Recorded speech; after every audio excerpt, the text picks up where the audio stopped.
وقت کی تو کوئی بیوی نہیں ہوتی. جو وقت کا پھر کہا جاتا ہے یہ پیسے کا پیر ہے, پیسے کو پوجنے والا. ابن الوقت جو وقت کا بیٹا ہے, وقت کا بیٹا تو کوئی نہیں, اس کی تو بیوی نہیں ہوتی, اس نے تو کسی کے ساتھ نکاح نہیں پڑھایا. یہ تشبیہات ہیں, یہ استعارے ہیں, یہ دلیل ہے, یہ آپ کے لیے آسانیاں رکھنے کے لیے کی گئی ہیں. لیکن کچھ مسلمان وہ اس بات پہ پکے ہیں, او نعوذ باللہ نعوذ باللہ, وہ یسوع کو کہہ دیا خدا کا بیٹا. او بھائی, جب یہ کہا جاتا ہے فرزندان توحید, اتنے فرزندان توحید نے حج ادا کیا, وہ آپ کہو تو جائز ہے. فرزندان توحید کا مطلب ہے توحید کے بیٹوں نے. آپ اتنے ہزاروں لاکھوں لوگ جا کے حج ادا کرتے ہیں, کہ آپ سب خدا کے فرزند ہیں؟ آپ اسی طرح کے فرزند ہیں جس طرح سے آپ دوسروں کو کہتے ہیں. تو یہ عقل کے ناخن نے علم دوست بنے کہ خدا خالق ہونے کی حیثیت سے وہ سب کا باپ ہے, رہنما ہونے کی حیثیت سے سب کا باپ ہے, رازق ہونے کی حیثیت سے سب کا باپ ہے, پروردگاری کی حیثیت سے وہ سب کا باپ ہے. آپ کھینچ تان کے دوسری طرف لے جاتے ہیں. جتنوں نے اسے قبول کیا اس نے انہیں فرزند ہونے کا حق بخشا, یعنی انہیں جو اس پر ایمان لاتے ہیں. اب یہ ایک بڑی سچائی ہے, وہ نہ خون سے, نہ جسم کی خواہش سے, نہ انسان کے ارادہ سے, بلکہ خدا سے پیدا ہوئے. یہ کیسی بات ہے؟ خون کی بات کرتے ہیں کہ اس کی جی اس نے تو ماں مریم کو کہہ دیتے ہیں کہ وہ خدا کی بیوی ہے, اور مسیح کو کہہ دیا, یسوع کو کہہ دیا, عیسیٰ کو کہہ دیا کہ وہ یہ ایسی بات نہیں ہے. آپ نہیں جانتے, کلام کی باتیں روح القدس کی رہنمائی میں لکھی گئی ہیں, اور روح القدس کی رہنمائی سے ہی جانی جاتی ہیں. اس لیے جتنا اس کو جان گئے ہیں, پہچان گئے ہیں, وہ موت سے نکل کر زندگی میں داخل ہو چکے ہیں. ورنہ یہ سمجھا جائے کہ ہم نیک کام کرتے ہیں تو ہم خدا کی حضوری میں جائیں گے, نہیں. رومیوں کا خط اگر 8ویں باب کی پڑھیں 11ویں آیت, آپ کو اور آسان ہو جائے گا کہ آپ سمجھ جائیں گے کہ پھر وہ کس طرح کے فرزند بن جاتے ہیں. 8واں باب اور اس کی 11ویں آیت میں آپ کے لیے پڑھے دیتا ہوں. اور اگر اسی کا روح تم میں بسا ہوا ہے جس نے یسوع کو مردوں میں سے جلایا, تو جس نے یسوع کو مردوں میں سے جلایا وہ تمہارے فانی بدنوں کو بھی اپنے اس روح کے وسیلہ سے زندہ کرے گا جو تم میں بسا ہوا ہے. یعنی کہ روح القدس اگر تمہاری زندگی میں آ چکا ہے تو پھر روح القدس کو کوئی قبر میں نہیں بند کر سکتا, قبروں میں نہیں رہ سکتے. وہ پھر زندہ ہوتے ہیں, وہ قبروں میں نہیں رہیں گے.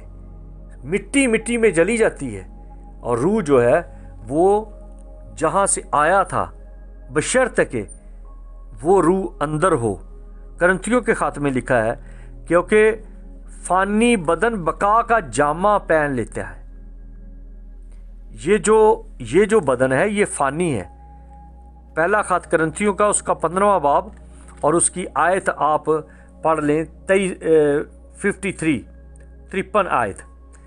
آیت میں لکھا ہے کیونکہ ضرور ہے کہ یہ فانی جسم بقا کا جامہ پہنے اور یہ مرنے والا جسم حیات ابدی کا جامہ پہنے.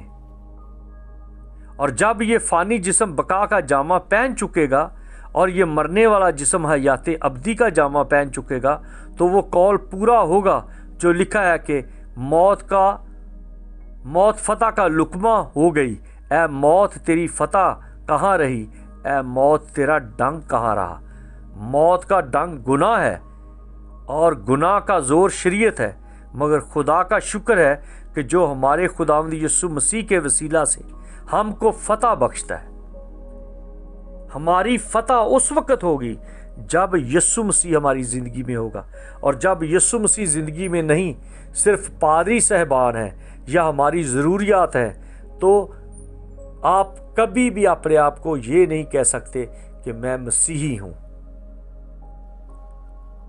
آپ نام کے ظاہر کر سکتے ہیں کہ میں مسیحی ہوں، کیونکہ تالی بجا کر 10 روپے چندہ ڈال کے آپ خدا کے سر آسان کرتے ہیں۔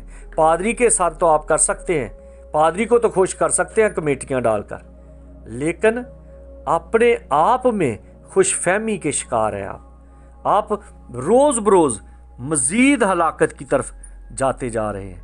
اس لیے ہم کو زندہ رہ کر بھی اس کی زندگی کو دکھانا ہے لوگوں کے سامنے۔ اگر ہم زندہ ہیں لیکن ہمارے اندر کوئی گواہی نہیں، ہم بتاتے ہی نہیں کہ نہیں جی میں صرف اس لیے عبادت کرتا ہوں کیونکہ وہ میرا خدا ہے، میرا نجات دہندہ ہے، میری زندگی کا پشتہ ہے، کیونکہ ہم جیتے جی یسوع کی خاطر ہمیشہ موت کے حوالے کیے جاتے ہیں تاکہ یسوع کی زندگی بھی ہمارے فانی جسم میں ظاہر ہو۔ یہ میں نے پڑھا ہے حوالہ 2 کرنتھیوں 4 باب 11ویں آیت۔ ہمیں گواہی دینی ہے کہ کیوں خوش ہو؟ صرف اس لیے میں خوش ہوں کہ وہ میرا خدا ہے۔ آپ گھر میں نوجوان لڑکے لڑکیوں سے بات کر رہا ہوں، آپ سکول سے، کالج سے، یونیورسٹی سے گھر آتے ہیں، اس لیے نہیں آتے کہ آپ کو وہاں روٹی ملتی ہے، اس لیے نہیں آتے کہ آپ کو وہاں پر شیلٹر ملتا ہے، گھر ملتا ہے، بستر ملتا ہے۔ بستر آپ ہوٹل سے بھی لے سکتے ہیں، کھانا آپ ہوٹل سے بھی کھا سکتے ہیں، شیلٹر آپ کو کسی جگہ سے بھی مل سکتا ہے۔ نہیں، آپ اس لیے آتے ہیں کہ اس گھر میں آپ کی ماں ہے، آپ کا باپ ہے، آپ کی فیملی ہے۔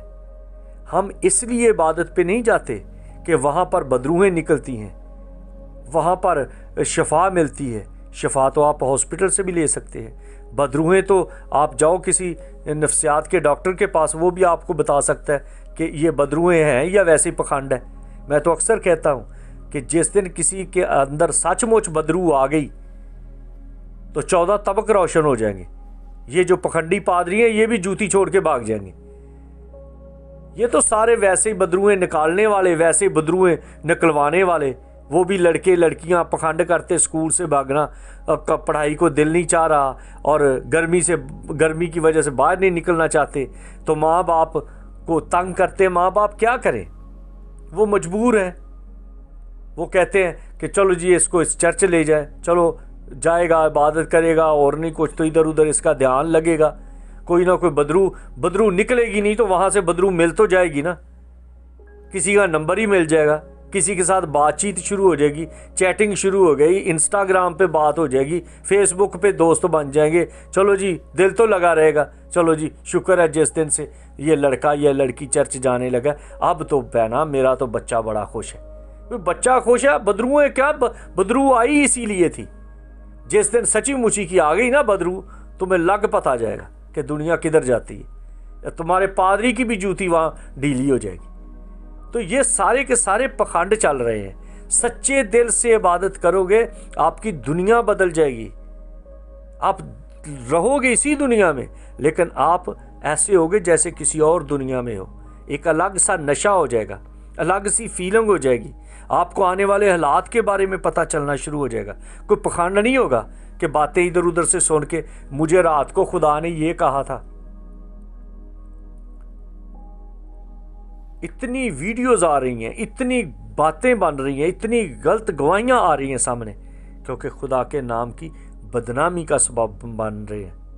ان سے بچنے کے لیے اگر آپ چاہتے ہیں تو خداوند کی عظمت میں بڑھتے چلے جائیں اور اس کی زندگی میں داخل ہو جائیں۔ ہم اگلے سیشن میں جائیں گے اور پھر ہوگا موت ہمارے لیے کس طرح فائدے میں آ گئی۔ پہلے یہ ہے کہ موت کا موجد کون ہے، اب موت کا موجد انسان ہوا اور خدا نے اسی موت کو کس طرح سے ہمارے فائدے میں کر دیا۔ آنے والے وقت میں ہم اس پر بات کریں گے۔ تا وقت اپنا خیال رکھیں، مجھے بھی اپنی دعاؤں میں یاد رکھیں اور خداوند کے ساتھ لپٹے رہیں۔ مشنوں نے، پکھنڈیوں نے کچھ نہیں دینا، یسوع ہے جو زندگی کا سرچشمہ ہے، جو برکتوں کی شادمانی ہے، جو آپ کا امن اور سکون ہے۔